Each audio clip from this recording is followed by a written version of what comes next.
یافتہ شاگرد رشید حضور ضیاء الرحمن پیر محمد کرم شاہ عالم نبی فاضل جلیل مفکر اسلام حضرت علامہ پیر محمد انور کشی صاحب کو گزارش کرتا کہ اپنے سینے گانے اسنے تو ساڑھے سینے منور فرمائے نعرہ تکبیر، نعرہ رسالت، نعرہ رسالت، نعرہ تحقیق، نعرہ حیدری، آستانہ علیہ للہ شریف۔ اس طرح نہیں سنگیو علامت صاحب تشریف فرما لیں، آپ کی محبتاں کوئی شک نہیں، لیکن نعرہ بھی اس طرح آنا چاہیے، آستانہ علیہ للہ شریف۔ جاگو یہاں ذرا بولو نا، آستانہ علیہ للہ شریف۔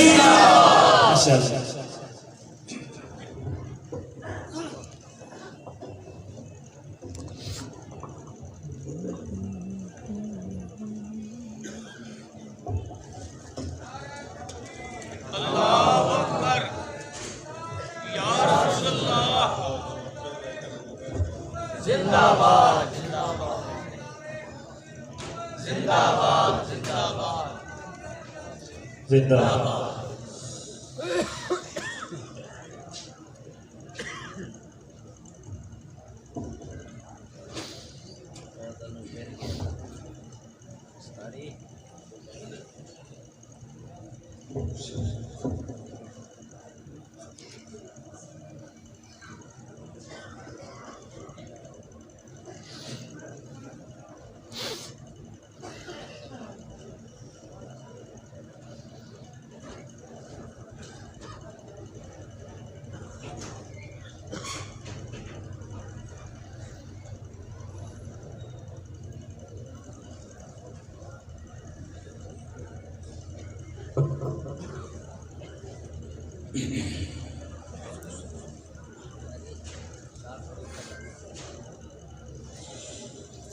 الحمد لله رب العالمين، والصلاة والسلام على سيد الأنبياء وخاتم النبيين، وعلى آله وأصحابه أجمعين. أما بعد فأعوذ بالله من الشيطان الرجيم. بسم الله الرحمن الرحيم. سبحان الذي أسرى بعبده ليلا من المسجد الحرام إلى المسجد الأقصى الذي باركنا حوله لنريه من آياتنا إنه هو السميع البصير. صدق الله مولانا العظيم، صدق وبلغنا رسوله النبي الأمي الأمين الحبيب الكريم. درود پاک تمام. اللهم صل على سيدنا ومولانا محمد وعلى آل سيدنا.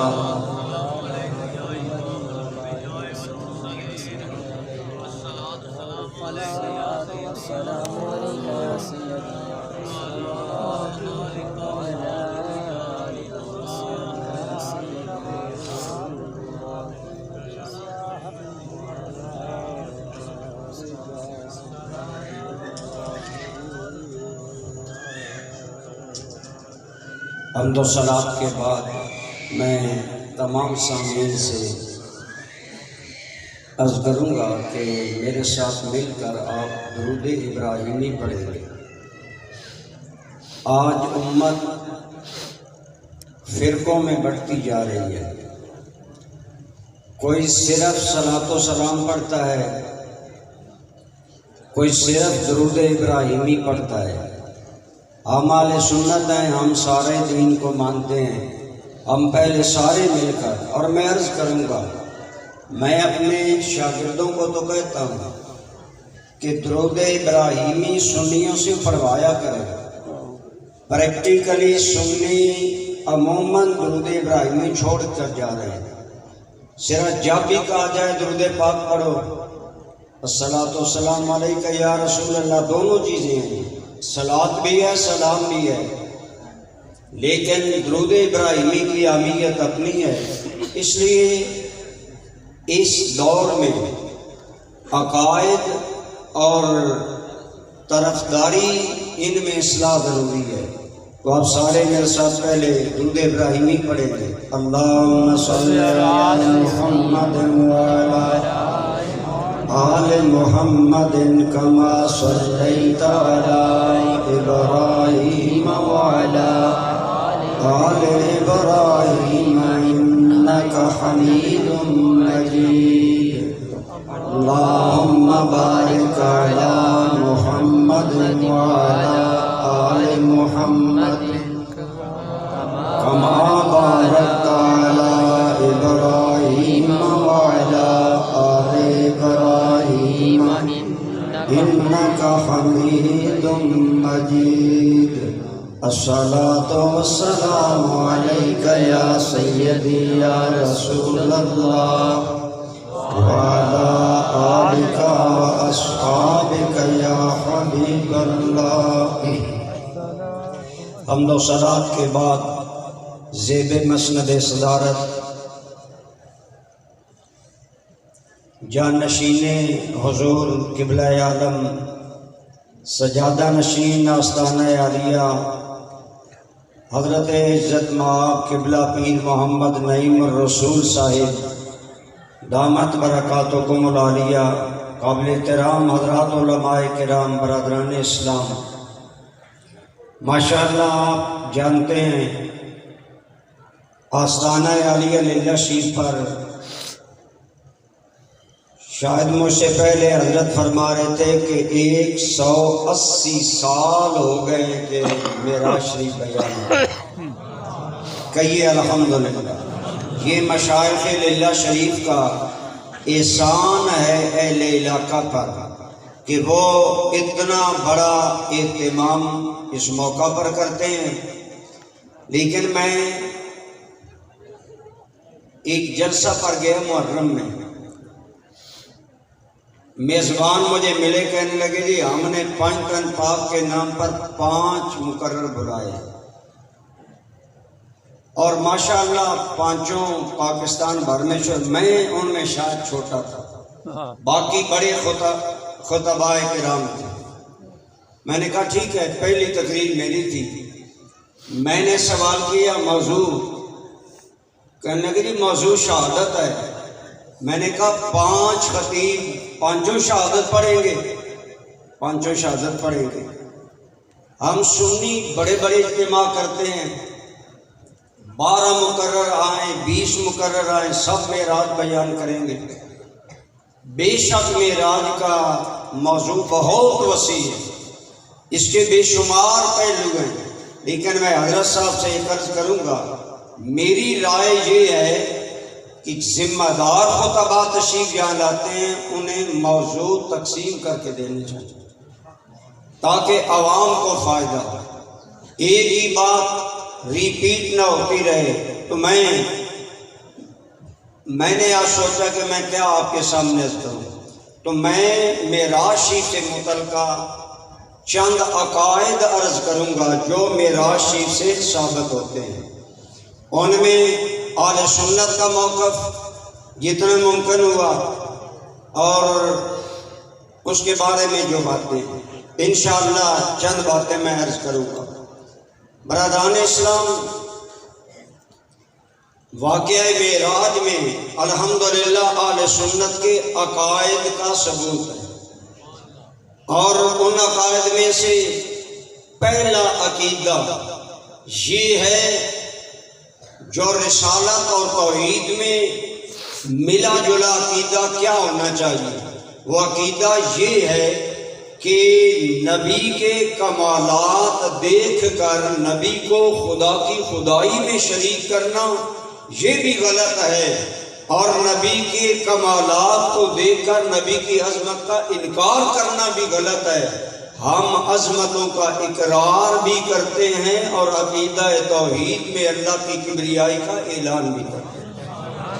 اب دیکھیں اللہ تعالیٰ نے معراج کے ذریعے ہمارے آقا کریم کو بہت بڑی عظمتیں عطا فرمائیں، لیکن بنیادی عقیدہ ان کے اندر مثلاً عموماً عقیدہ توحید متاثر ہوتا ہے انبیاء کرام کی شان کو غلط سمجھنے میں۔ مثلاً یہودیوں نے عزیر علیہ السلام کو اللہ کا بیٹا مان لیا کمالات دیکھ کر، عیسائیوں نے حضرت عیسیٰ میں کمال دیکھ کر انہیں اللہ کا بیٹا بنا لیا، انہیں اللہ کی الوہیت اور خدائی میں شریک بنا دیا۔ یہ ہمارا دین ہے اور ہمارے آخری نبی آقا کا آخری دین ہے، جس نے واقعہ معراج کی عظمتوں کو بیان کرنے کے باوجود عقیدہ توحید کو بالکل نکھار کر بیان کیا۔ آپ کے اور میرے کریم آقا کہیے صلی اللہ، سارے بولی صلی اللہ، آپ صلی اللہ علیہ وسلم کو شب معراج اللہ رب العالمین نے وہ قرب دیا۔ امام زرقانی نے شرح مواعظ میں لکھا میرے آقا شب معراج وہاں پہنچے، لم یصل الیہ نبی ولا رسول ولا ملک مقرب۔ جس مقام پر میرے اور آپ کے کریم پہنچے وہاں نہ کوئی نبی پہنچا، نہ کوئی رسول پہنچا، نہ کوئی قریبی فرشتہ پہنچا۔ گویا اللہ رب العالمین نے میرے اور آپ کے کریم آقا کو مقام میں قرب وہ دیا جو آج تک نہ کسی کو ملا ہے نہ کسی کو ملے گا۔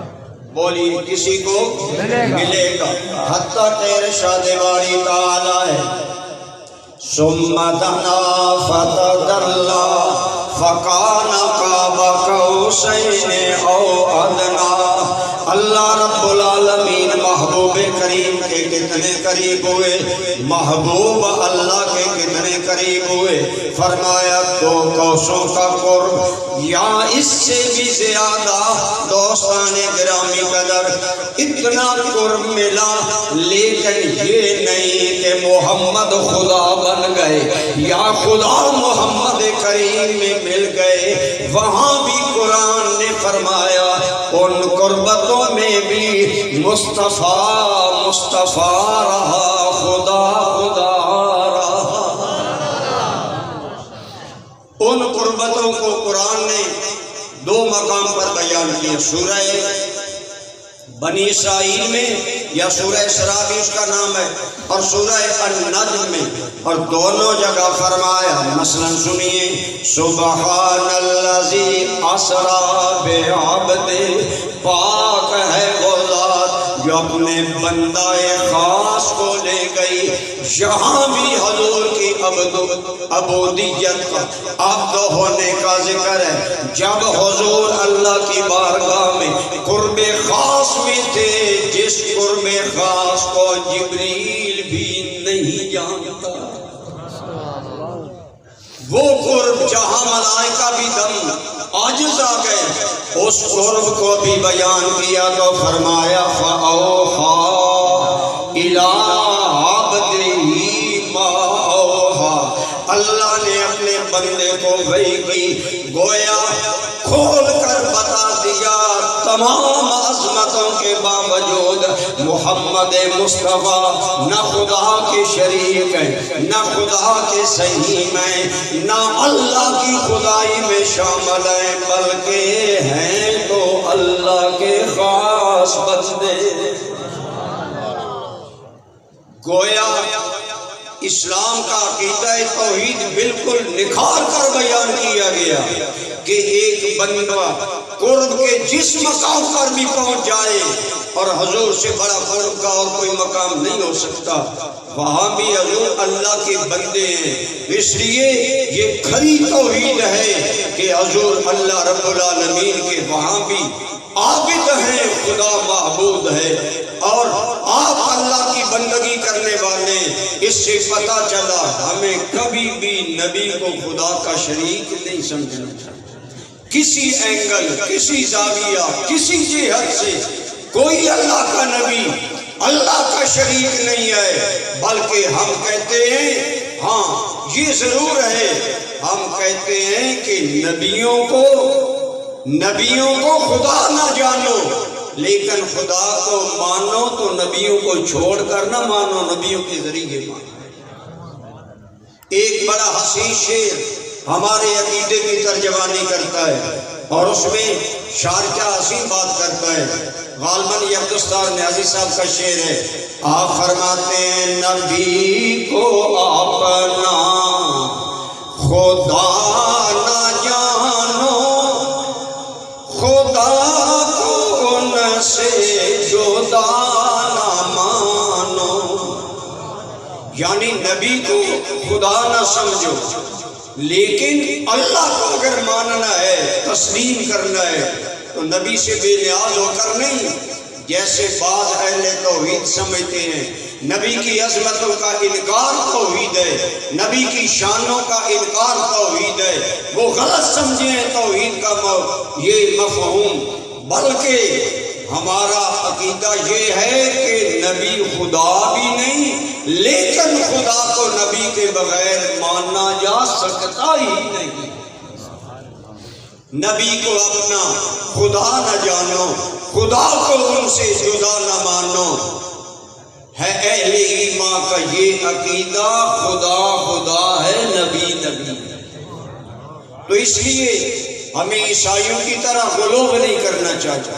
بعض لوگ شان رسالت میں غلو کرتے ہیں۔ حضور ضیاء الامت تشریف فرماتے، ایک نعت خان نے نعت پڑھی، آج ہم بات کریں نا تو نعت خان کہتے ہیں جی قریشی صاحب تنگ کرتے ہیں، علماء ہماری بیزتی کرتے ہیں۔ اللہ بہتر جانتا ہے، ہم رسپیکٹ کرتے ہیں حضور کی تعریف کرنے والے، لیکن اگر غلط بات کریں گے تو اسلام ہمارا حق ہے کہ نہیں بتائیں۔ حضور ضیاء الامت رحمۃ اللہ تعالیٰ علیہ تشریف فرماتے، ایک نعت خان نے، وہ اس کا ماجہ ٹیپ ہے کہ رب ایک نبی دے عشق دے صدقے سارا جہان گاتا بیٹھا۔ حضور ضیاء الامت نے اس کو وہی روکا، آپ نے فرمایا اگر نعت پڑھنے کا سلیقہ نہیں تو بیٹھ جائے، اور پھر آپ نے مائک پکڑا، آپ نے فرمایا حضور کی عزت کا مطلب یہ نہیں ہے کہ رب کی توہین کرو، رب مجبور نہیں کہ ایک محمد کے عشق کے لیے سارا جہان گل پا دیا، رب تو ہم اعلان کرتے ہیں اللہ الصمد، بولو سارے بولو مل کر بولو، اللہ بے نیاز ہے، اللہ کسی کا محتاج، اللہ کو کوئی محتاج ہی نہیں۔ تو عرض یہ ہے، دونوں پہلو آج قابل توجہ ہیں۔ آج ہماری یہ مجالس غیر محتاط ہو رہی ہے، ہم کبھی حضور کی شان بیان کرتے کرتے اللہ تعالیٰ کی عظمت کو متاثر کرتے ہیں، اور کبھی اللہ کی توحید کو بیان کرنے کے لیے نبی پاک کی شان اس پر اعتراض کرتے ہیں۔ مثلا اگر ہم کہتے ہیں، مثلا ایک سینس یہ ہے کہ نبی کے چاہنے سے کچھ نہیں ہوتا، بے شک ہوتا وہ ہے جو اللہ چاہتا ہے، لیکن نبی کی مشیت کو بھی رب نے، میں نے اسے پوچھا اچھا بتاؤ اگر نبی کے چاہنے سے کچھ نہیں ہوتا تو حضور نے چاہا کہ بیت المقدس کی بجائے ہمارا قبلہ مکہ والا بن جائے، بنا کہ نہیں؟ نبی کے چاہنے سے قبلہ بدل جاتا ہے، تو کہتا ہے نبی کے چاہنے سے کچھ نہیں بدلتا۔ ہاں یہ ضرور ہے کہ کوئی نبی کوئی فرشتہ رب کے مقابلے میں کوئی چیز نہیں چاہ سکتا، اللہ نے انہیں مقام محبوبیت دیا ہے، اور نبیوں کا جو مقام ہے وہ حبیب ہونے کی وجہ سے ہے، شریک ہونے کی وجہ سے نہیں بہرحال میں عرض کر رہا ہوں، عقیدہ توحید اور رسالت میں ہمیں امتیاز کرنا ہوگا۔ نبی کو کسی انداز میں اتنا نہ بڑھائیں اللہ کی عظمت پر حرف آئے، اور نہ ہی اللہ رب العالمین کی توحید کو یہ رنگ دے کہ نعوذ باللہ نبیوں کی توہین ہو۔ اہل سنت الحمدللہ دونوں پہلوؤں کو مد نظر رکھتے ہیں، جیسے معراج میں اللہ نے یار کا مقام محبوبیت بھی بیان کیا اور مقام توحید بھی واضح رکھا ہے۔ محبوبیت یہ ہے کہ دونوں جگہ لفظ عبد کا ذکر ہے، اس سورہ اسراء میں بھی اور النجم میں بھی۔ سبحان الذی اسری بعبدہ فاوحی الی عبدہ، بندے کا ذکر دونوں جگہ پر کیا، ایک طرف بتایا نبی سارے قربوں کے باوجود اللہ نہیں ہے، اللہ کا شریک نہیں ہے، بولو اللہ کا بندہ ہے، بولو اللہ کا، لیکن بندہ ہمارے جیسا۔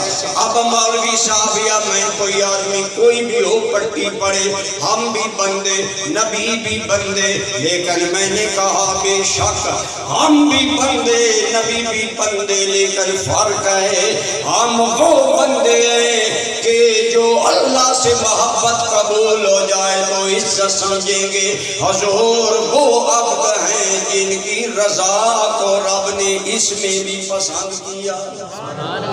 مثلا سرکار جب اللہ کی بارگاہ میں پہنچے نا تو اللہ تعالیٰ نے فرمایا بیما اشرفک یا محمد، اے میرے سراپا حمد و ثنا معبود، بتاؤ تمہیں کس لقب سے ہم بلائیں، آج تمہیں ہم کس لقب سے کس خطاب سے پکاریں۔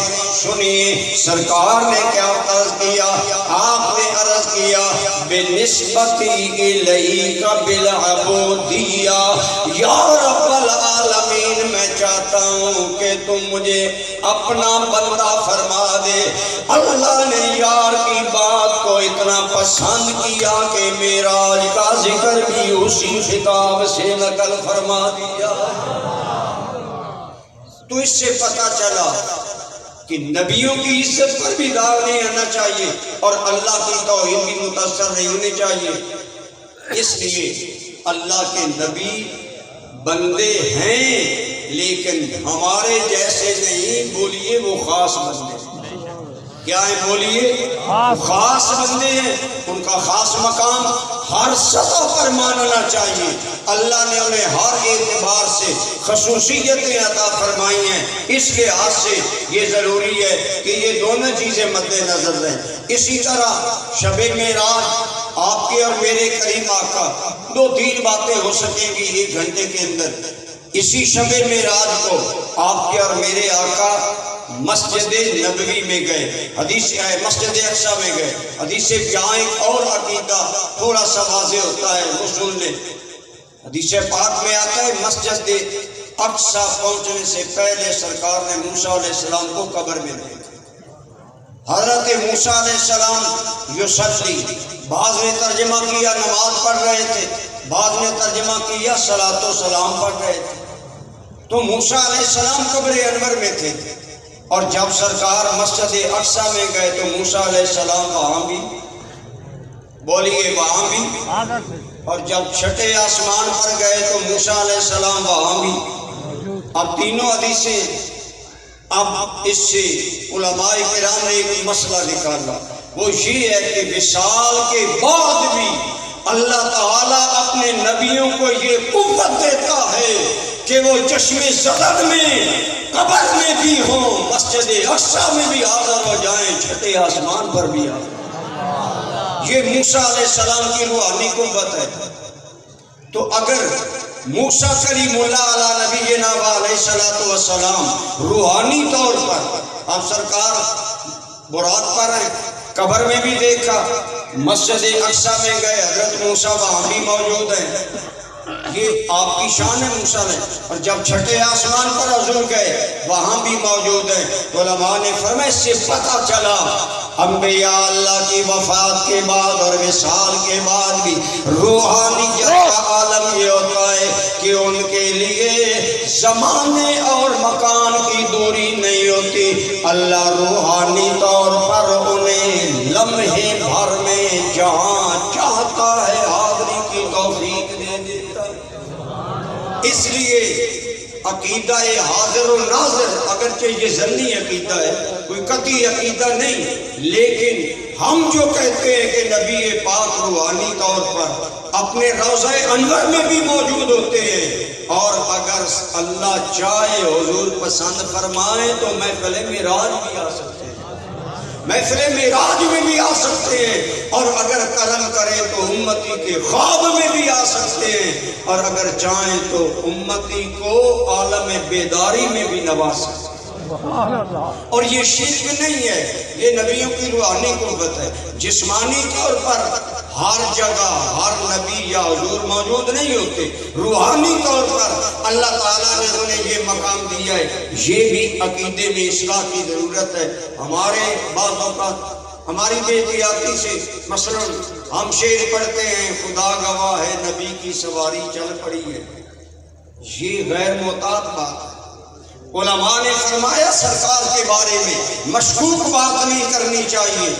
اب ایک آدمی نا نعت پڑھ رہا تھا اعلیٰ حضرت کے سامنے، اس نے ایک بات کی، اس نے کہا میرے دل میں نبی پاک کے لیے اتنی محبت ہے.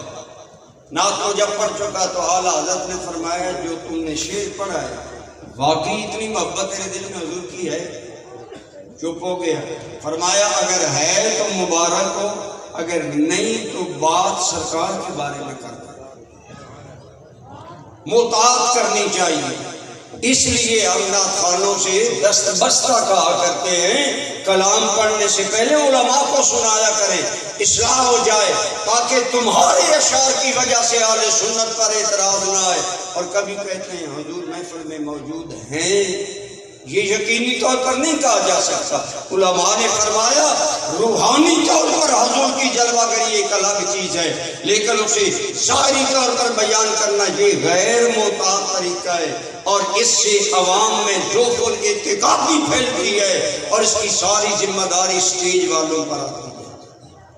اس لیے یہ باتیں تو ہمارا جو عقیدہ ہے، ہمارا عقیدہ یہ ہے کہ حضور اپنی قبر انور میں موجود ہے. بولیے قبر انور میں اللہ کے سارے نبی اپنی قبروں میں زندہ ہیں. صرف زندہ ہی نہیں ہیں، علم بھی رکھتے ہیں، ادراک بھی رکھتے ہیں، احساس بھی رکھتے ہیں. یہی وجہ ہے میرے آقا کریم نے فرمایا ما مسلم یسلم علیہ الا رد اللہ روحی الیہ. جب کوئی بھی میرا امتی مجھ پر سلام پڑھتا ہے اللہ میری روح کو متوجہ کر دیتا ہے، میں امتی کو جواب عطا فرمایا کرتا ہوں. تو اس کا مطلب ہے آپ قبر انور میں موجود ہیں، احساس بھی ہے، ادراک بھی ہے. ایک آدمی مجھے کہنے لگا ہم بھی مانتے ہیں کہ نبیوں کا جسم سلامت ہے. میں نے کہا بالکل سلامت تو آپ مانتے ہیں، علم مانتے ہیں؟ کہنے لگے نہیں. ادراک مانتے ہیں؟ کہنے لگا نہیں. میں نے کہا اگر علم و ادراک اور یہ چیز ہی نہیں تو موسیٰ کلیم اللہ قبر میں نماز کیسے پڑھ رہے تھے؟ میرے آقا کریم نے فرمایا میں امتی کے سلام کا جواب دیتا ہوں. اس لیے اہل سنت کا عقیدہ ہے جسمانی طور پر حضور قبر انور میں موجود ہے، روحانی طور پر اللہ تعالیٰ نے آپ کو یہ اختیار مقام اور عزت بخشی ہے کہ حضور امتی کو جس طرح چاہیں نواز. اسی طرح شب معراج سے ایک اور عقیدہ متعلق ہے، وہ عقیدہ امامت ہے. سرکار جب مسجد اقصیٰ میں گئے سارے نبیوں کے امام حضور بنائے گئے نا، اور نبیوں نے آپ کی امامت کو تسلیم کیا. علماء نے اس کی اطاعت فرمایا ہے اگر مسجد اقصی ہو، وہاں نبیوں کی امامت کا مسئلہ ہو اور وہاں اللہ کے حکم سے اگر سرکار امام بنے، ہر نبی نے اپنا انہیں امام ماننا، ایسے ہی جب میرے اور آپ کے کریم آقا صلی اللہ علیہ وسلم آپ آخری بیماری میں ہیں، صحابہ کرام مسجد میں موجود ہیں، آپ نے فرمایا مرو ابا بکر فلیصلی بالناس، ابو بکر کو کہو صحابہ کا امام بن جائے، لوگوں کو نماز پڑھائے۔ سرکار کی حیات طیبہ میں حضرت صدیق اکبر نے 17 نمازیں پڑھائیں، جن میں نماز جمعہ بھی آئی اور تمام صحابہ نے پڑھی۔ اب بھولا بھالا سنی پوچھتا ہے 12 اماموں میں حضرت ابو بکر کا نام تو نہیں، میں نے کہا با امامت کو 12 اماموں میں مقید کرنا یہ شیعہ کا عقیدہ ہے، سنیوں کا عقیدہ بولو۔ 12 اماموں میں امامت 13واں کوئی نہیں ہو سکتا۔ ویسے انہوں نے خمینی صاحب کو مان لیا، عقیدہ وہ ختم ہو گیا، لیکن ہمارا عقیدہ یہ ہے کہ 12 امام نہیں، امامت کا دروازہ کھلا ہے، بولو امامت کا دروازہ آج بھی امام بن سکتے ہیں، جیسے ہمارے امام اعظم ہیں، امام بخاری ہے، امام مسلم ہے، یہ امامت کا مسئلہ ہمارے نزدیک امامت کا دروازہ کھلا ہے۔ اگر آپ سے کوئی دلیل مانگے تو میں اپنے طلباء کو عرض کروں گا، عوام کو ضرورت نہیں، اور علماء ویسے جانتے ہیں، طلباء سے عرض کروں گا۔ مجھے کہنے لگا آپ کہتے ہیں امامت جاری ہے، دلیل؟ میں نے کہا رب کا قرآن پڑھو۔ اللہ تعالیٰ نے سورہ فرقان میں فرمایا میرے بندے مجھ سے دعا مانگتے ہیں ربنا ہب لنا من ازواجنا وذریاتنا قرۃ اعین وجعلنا للمتقین اماما۔ اللہ کے بندے دعا مانگتے ہیں یا اللہ ہمیں متقیوں کا امام بنا دے۔ میں نے کہا اگر امامت کا دروازہ 12 پر بند ہوتا تو قرآن امامت کی دعا مانگنے کی اجازت آپ کو سمجھ آ رہی ہے؟ اس لیے ہمارے نزدیک امامت 12 میں مقید نہیں، آج بھی امامت جاری ہے، کوئی فقہ کا امام ہے، کوئی روحانیت کا امام ہے۔ اسی لیے سلسلہ عالیہ نقشبندیہ حضرت مجدد الفسانی کو اپنا امام مانتے ہیں، حضرت بہاؤالدین نقشبندی کو کوئی امام مانتا ہے، تو یہ امامت کا سلسلہ جاری ہے۔ اور اس سے ایک اور بات کہ حضرت صدیق اکبر بھی امام ہیں، بولو آپ بھی، بلکہ اگر بھولے بھالے سنیو آپ کو یاد رہے تو آپ بتایا کریں ہم حضرت علی کی امامت کے بھی قائل ہیں، لیکن ابو بکر وہ امام ہیں جنہیں مولا علی نے بھی امام مانا۔ بولو مولا علی نے بھی، جنہیں مولا علی نے امام ماننا ہے، ہم ماننے یا نہ ماننا؟ حضرت سیدنا علی المرتضیٰ نے جناب صدیق اکبر کی بیعت کی۔ ایک آدمی نے سوال کیا حال بایعت اللہ، کیا آپ نے ابو بکر کی بیعت کر لی ہے؟ حضرت علی نے جواب دیا نعم بایعت، ہاں میں نے ابو بکر کی بیعت کر لی ہے۔ حضرت علی بھانپ گئے، اللہ کا ولی باطنی نظر سے دیکھتا ہے، حضرت علی بھانپ گئے یہ اندر سے کالا ہے ابو بکر صدیق کے بارے میں۔ آپ نے فرمایا سن میں تیری بیماری سمجھ گیا، تو سوچ رہا ہے میں علی ہو کر ابو بکر کی میں نے بیعت کیوں کی؟ آسان جواب دیا، فرمایا جسے نبی کریم نے مصلی پر کھڑا کر کے ہمارے دین کا امام بنایا، میں علی نے بیعت کر کے اسی ابو بکر کو اپنی دنیا کا بھی امام مان لیا۔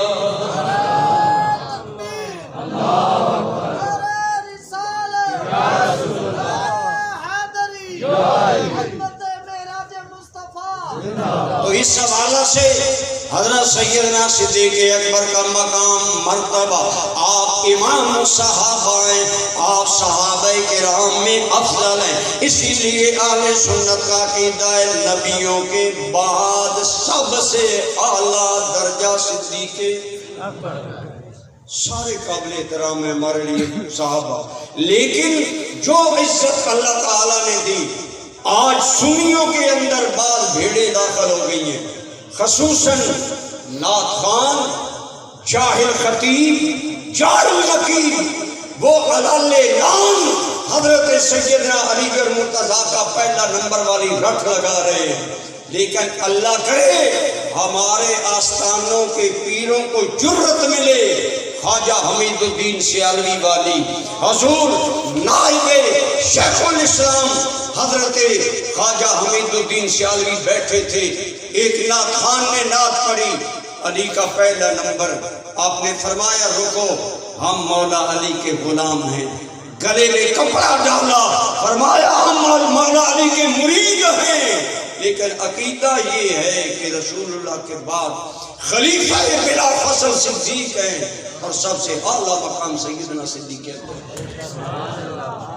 سمجھ آ رہی ہے؟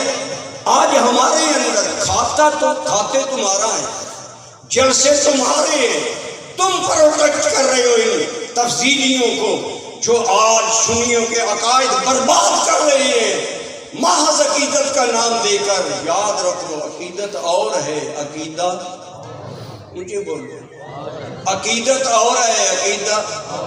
صحابہ نے عرض کیا یا رسول اللہ، ہم بادشاہوں کے دربار میں جاتے ہیں، انہیں لوگ سجدہ کرتے ہیں، آقا آپ جیسا تو ہم نے کوئی بادشاہ نہیں دیکھا، اجازت ہے ہم بھی سجدہ کر لیں۔ سجدہ کرنا تعظیمی ہے، لیکن رسول اللہ نے منع کیا، فرمایا اللہ کے بغیر اگر سجدہ کسی کو جائز ہوتا میں عورت کو حکم کرتا مرد کو سجدہ کرے، لیکن یاد رکھو میری شریعت میں اللہ کے بغیر کسی کو سجدہ جائز۔ آج ہم عقیدت کو عقائد کا نام دے رہے ہیں، یہ جہالت ہے، اس سے بچو، سنیو، خدا را سمجھو۔ عقیدت اور چیز ہوتی ہے، عقیدت کے لیے لمبے چوڑے دلائل بھی نہیں کوئی مانگے جاتے۔ اسی طرح آگے میں یہی ایک بات یہاں پر آپ کو عرض کیا، حضرت صدیق اکبر کی امامت شب معراج سے ثابت ہوتی ہے کہ اگر نبیوں کا امام جبریل سرکار کو بنائیں، حضور کی امامت میں بھی کوئی شک نہیں۔ اگر خود محمد رسول اللہ کہیے صلی اللہ علیہ وسلم خود ابو بکر کو صحابہ کا امام بنائیں، بولو ان کی امامت میں بھی کوئی شک؟ بولو گواہی دو سارے، ان کی امامت میں بھی۔ میں اسی لیے کہتا ہوں اہل ایمان کو کیا اس کی امامت میں کلام، خود امام دو جہاں جس کو بنا جائے امام۔ ابو بکر وہ امام ہیں جنہیں رسول اللہ نے خود امام بنایا۔ اسی طرح معراج کے بیان میں ہمارا ایک اور عقیدہ بھی آتا ہے، مسجد اقصیٰ کا قرآن نے ذکر کیا، ساتھ فرمایا اِلَى الْمَسْجِدِ الْأَقْصَى الَّذِي بَارَكْنَا حَوْلَهُ، وہ مسجد اقصیٰ جس کے ارد گرد اللہ نے برکتیں رکھی ہیں۔ بولو اللہ نے، اونچے بولو اللہ نے۔ اگر توجہ کرو، مسجد کے باہر برکت زیادہ ہوتی ہے یا اندر؟ بولو۔ اسی لیے اعتکاف مسجد کے اندر ہوتا ہے۔ مسجد کے اندر آپ رہ کر عبادت کریں گے، آپ کو زیادہ ثواب ہوگا۔ یا اللہ برکتیں مسجد کے اندر ہوتی ہیں زیادہ۔ آپ قرآن میں کہتے ہیں ہم یار کو اس مسجد اقصیٰ میں لے گئے جس کے ارد گرد برکتیں ہیں۔ تمام مفسرین نے بالاتفاق لکھا وہ ارد گرد والی برکتیں کیا ہیں؟ مسجد اقصیٰ کے ارد گرد اللہ کے نبیوں کی قبریں ہیں۔ بولو کیا ہے؟ اونچے بولو، قبریں ہیں، وہ برکتیں ہیں۔ گویا قرآن کریم اور معراج کے عقیدے میں ہمیں یہ پتہ چلا جہاں اللہ کے پیارے سو رہے ہوتے ہیں وہ برکت والی جگہ ہوتی ہے۔ اسی لیے اہل سنت اولیاء اللہ کے مزارات کو بھی برکت والا سمجھتے ہیں۔ لوگ کہتے ہیں دعا کیوں یہاں مانگتے ہو، مسجد میں مانگو۔ ہم نے کہا ہم مسجد میں دعا کا انکار نہیں کرتے، لیکن اللہ کے ولی کی قبر سنیے، میرے آقا کریم کا ارشاد ہے القبر روضۃ من ریاض الجنہ او حفرۃ من حفرات النیران او کما قال علیہ السلام۔ آپ کا ارشاد گرامی ہے کہ یاد رکھو قبر یا جنت کا باغ ہوتی ہے یا جہنم کا گڑھا ہوتی ہے۔ ہمارا تو عقیدہ ہے نبیوں اور ولیوں کی قبریں بولو جنت کے، سارے بولو، بولو کیا ہے؟ نبیوں کی قبریں، صحابہ کی قبریں، اہل بیت کی قبریں، اولیاء اللہ کی قبریں جنت کے باغ ہیں۔ میں نے کہا حضرت بتائیں جنت کے کنارے کھڑے ہو کر دعا مانگیں یا نہ مانگیں؟ ولی کا وجود برکت والا ہوتا ہے، زندگی میں بھی برکت ہوتی ہے، بعد الوفات بھی برکت ہوتی ہے۔ آئیے قرآن کریم سے عرض کروں، ایک میرے پاس آیا، کہنے لگا تم روضہ رسول پر دعائیں مانگتے ہو، اللہ کے ہاں قبول نہیں ہوتی۔ میں نے کہا ہمیں قرآن نے اشارہ دیا جہاں اللہ کے نیک بندے رہتے ہیں وہاں دعا قبول ہوتی ہے، مجھے بولو وہاں دعا۔ حضرت زکریا علیہ السلام اللہ کے نبی ہیں، لیکن سیدہ مریم جس حجرے میں رہتی ہیں وہاں بے موسم پھل جب دیکھے زکریا علیہ السلام کے بال سفید ہو گئے، اولاد نہیں ہے۔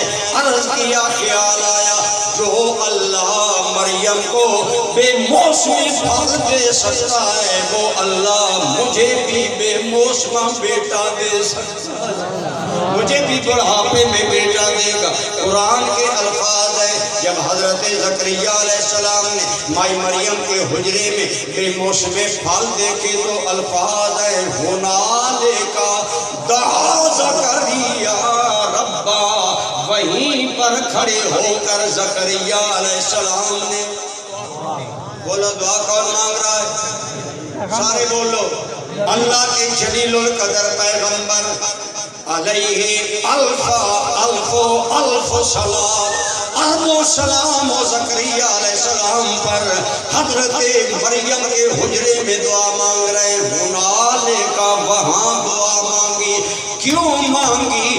اس لیے مانگی جو رب مریم کے حجرے میں بے موسم پھل بھیجتا ہے، میری اولاد کی عمر موسم نہیں، رب مجھے بھی بیٹا دے۔ اور جب دعا مانگی اللہ نے فرمایا میرے زکریا ہم تمہیں یحییٰ جیسے سید حصورا پاک دامن بچے کی خوشخبری دیتے ہیں۔ اور پھر یحییٰ علیہ السلام ملے، اس سے ثابت ہوا جہاں اللہ کا بندہ، اللہ کا بندی اللہ اللہ کرے، ذکر کرے، بولو وہ جگہ برکت۔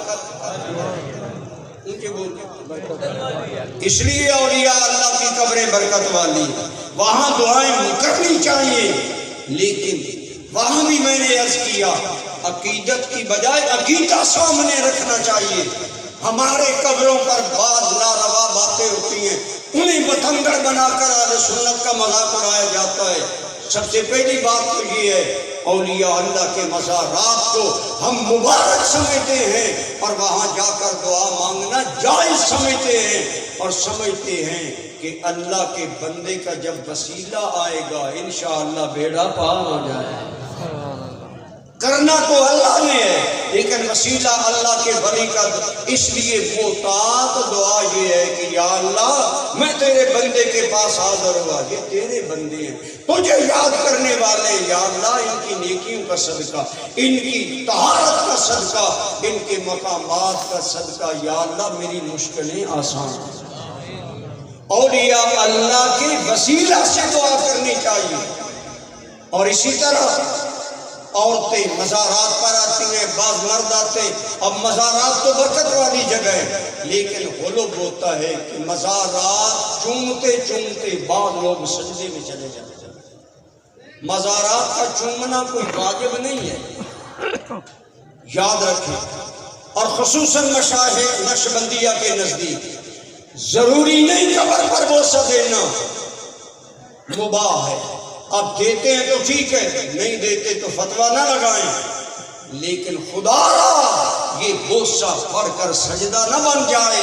اگر سجدہ بن گیا تو اعمال برباد ہو جائیں گے. اور بعض جاہل سجدہ کرتے ہیں, بعض جاہل مرد عورتیں سجدہ کرتی ہیں.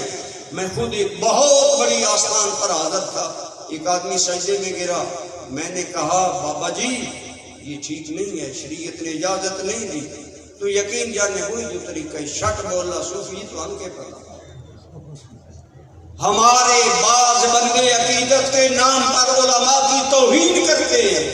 آج انٹرنیٹ اور فیس بک اور میڈیا کے ذریعے ٹکے ٹکے کا بندہ علماء کا مذاق اڑا رہا ہے. انہیں کل سوچنا چاہیے. اعلیٰ حضرت نے لکھا جو عالم دین کی بالارادہ توہین کرتا ہے وہ نئے سرے سے کلمہ پڑھے.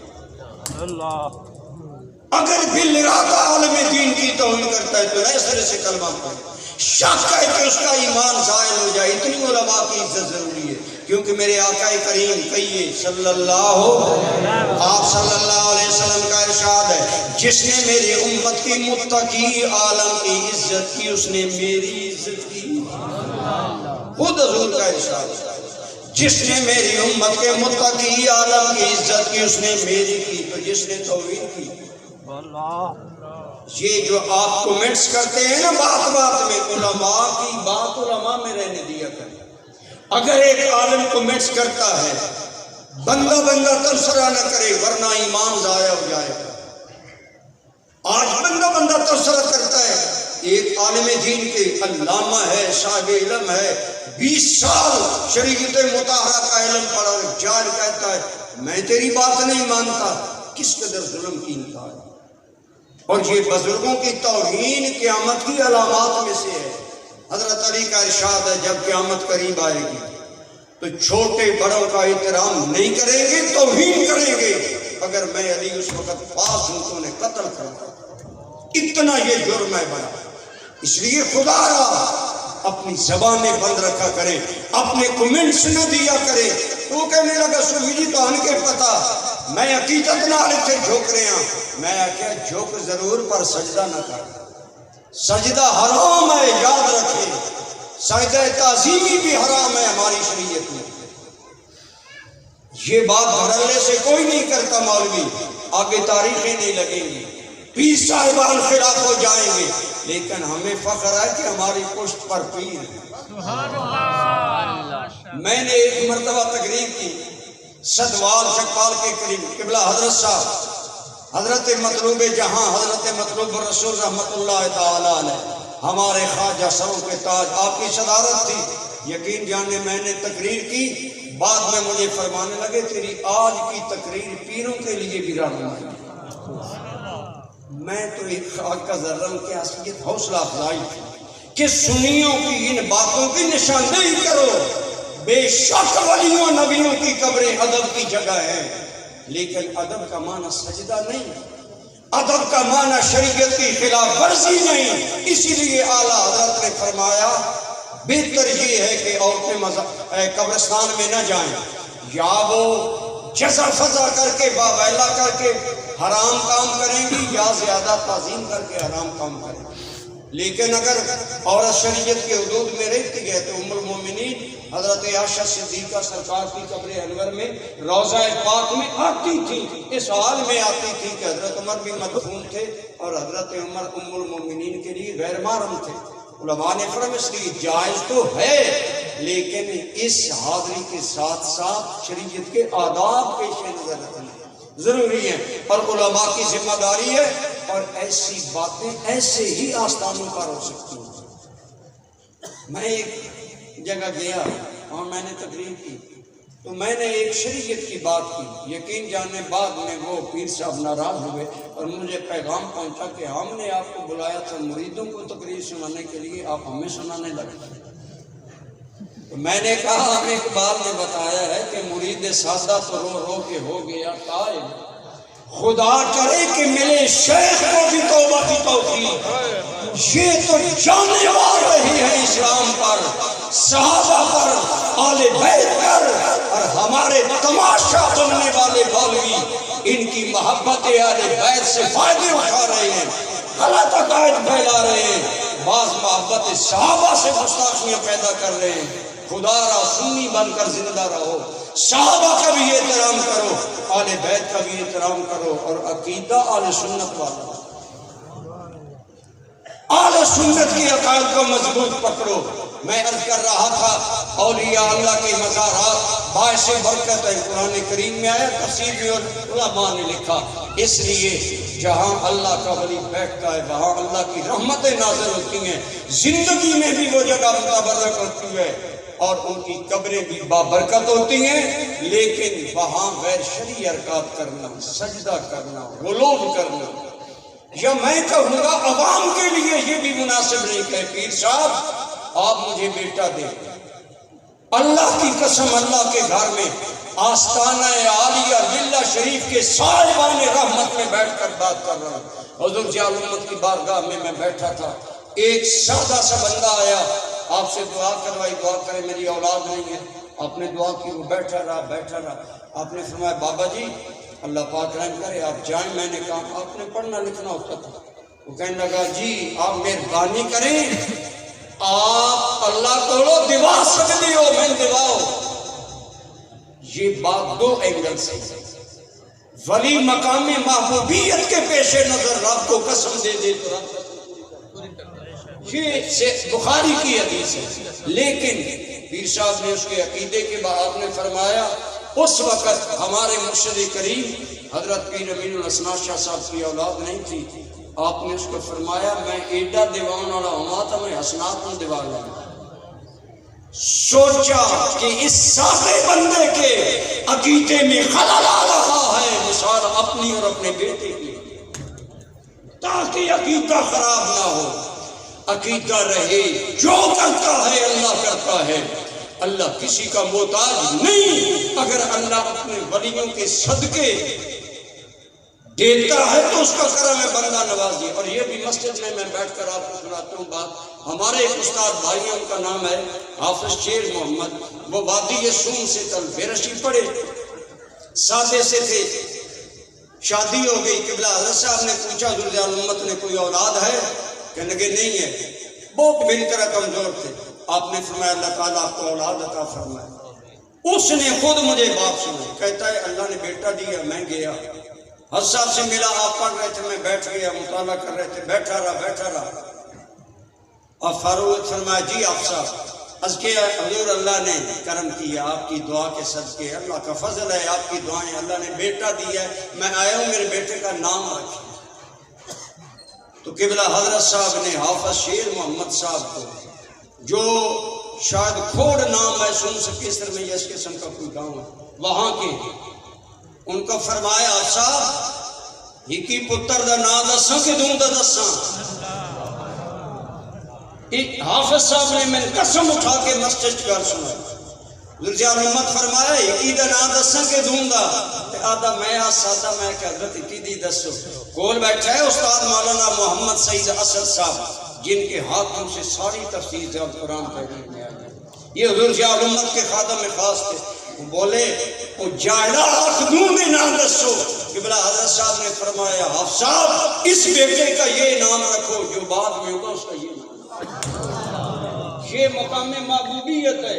حافظ صاحب کہنے لگے سال کے بعد اللہ نے دوسرا بیٹا دیا، نام پہلے نہیں چکا. گفتائے او گفتائے اللہ گرج الخلق میں عبداللہ بود. اللہ کے ولی کے منہ سے نکل جائے رب وہ بات پوری کر دیتا ہے. یہ اور ہے، لیکن اللہ سے خدا کا رشتہ نہ کاٹے. میں تو کہتا ہوں، اب مجھے بھی بندے پیر کہتے ہیں نا، تو میں کہتا ہوں خود بھی اللہ سے رابطہ رکھو، خود اللہ سے رابطہ جوڑو. اللہ ہر ایک کی سنتا ہے. ہاں یہ ضرور ہے، ہمارے مخالفین کہتے ہیں اللہ سب کی سنتا ہے، تو پھر ولیوں کے پاس جاتے کیوں؟ ہم کہتے ہیں کہ اللہ سنتا سب کی ہے، سنتا ساروں کی ہے، پر مانتا پیاروں کی. اور یہ قرآن کی آیت کا ترجمہ ہے، انما یتقبل اللہ من المتقین۔ انما حرف حصر ہے، سارگردوں کے لیے حرف حصر ہوتا ہے معبود کرنا۔ فرمایا اللہ نیکوں کی بات قبول کرتا ہے، اس لیے اولیاء اللہ سے عقیدت رکھے، لیکن اللہ رب العالمین سے بھی اپنا تعلق قائم رکھیں، اور ہمیشہ یہ بات یاد رکھیں کہ جو کرتا ہے، بولو کون کرتا ہے؟ اللہ کرتا ہے، لیکن یہ الگ بات ہے اپنے پیاروں کے صدقے کرم کرتا ہے، یہ اس کی بندہ نوازی ہوتی ہے، شان شکوری ہوتی ہے، وہ بندوں کی قدردانی کرتا ہے۔ تو ان عقائد میں ہمیں ضرور ان باتوں کا مسارات پر غلو نہیں کرنے چاہیے۔ عقائد میں عقائد اہل سنت کو مضبوط تھامیں۔ یہ نئے یہ ٹی وی پر سکالر، پروفیسر اور انجینئر یہ تمہارے عقیدے برباد کریں گے۔ بس سادی سی بات کرو، جیسے حضرت نقشبندیوں کی اور ہم سب کے سروں کے تاج حضرت مجدد الفسانی نے فرمایا تھا، میں اللہ کو مانتا ہوں لیکن اس لیے کہ وہ رب محمد ہے، وہ ہمارے محمد کا رب ہے۔ اللہ پر بھی اعتماد کامل ہو اور مرشد سے بھی تعلق مضبوط ہو، اسی میں کامیابی ہے۔ تو گویا غلو سے بچیں، افراط سے بچیں، حد سے نہ بڑھے۔ میں نے حضرت صاحب کے اور بھی واقعات ہیں آپ کو سناتا، لیکن اتنے بڑے لوگوں میں زیادہ ٹائم لینا مناسب نہیں۔ دعا اللہ تعالی حضرت خامس للہ رحمت اللہ تعالی علیہ ایک طویل عرصہ تک اپنے فیوضات عالیہ سے پورے علاقے کو بہرور فرماتے رہے۔ ہمارا ایمان ہے، ان کی برکتیں آج بھی جاری ہیں۔ دعا ہے اللہ تعالیٰ قبلہ حضرت صاحب کو بھی اپنے آباء و اجداد کی اس روحانی فیض کو مزید آگے سے آگے پھیلانے اور بڑھانے کی توفیق عطا فرمائے، اور آستانہ عالیہ لوگوں کے لیے روشنی اور ہدایت کا اسی طرح مینار رہے۔